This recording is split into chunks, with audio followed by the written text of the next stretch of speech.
لا بعض الناس تحصل امهم مسنف في العمر ومتناسي له، وبالذات اللي هم مقتسمين من عند اهلهم يتعذر لها عذري. كيف انت يما كيف حالك؟ بخير يا ابني، لاقيتكم مستورين الحمد لله كل شيء معانا. والله لو تاكلها يابسه ما تقول لك التلي ولا ما بش معي. هذا امك اللي كنت عجتك واللي كنت لاحق بعدك في الشوارع والذي كنت تصايح حوابك من اجلك كل يوم.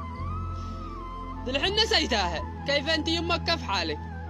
ما قصدك تقول لك ما بش معي ولا تراع لك لما تتله يا جاوع. قلنا هي شرف منك وهي ارجل منك، والله ان عديدك في على قريه تطلب من الناس ولا تطلب منا. والله لا تجي عليك ايام لا تتمنى تمكنك لطم بالصندل وما توصل لها، لازمك حادم امك هذه. ما حدا يسهر عليك في الليل ساعة معي حتى لاقدك مزوج ما تغمض عيونها. لاقدك مزوج والله ما تغمض عيونها عليكم ما تنقش. الليل والثنتين والثلاث لو ما تحيه ابنه، لو يقع بك ما وقع ما تنام الليل.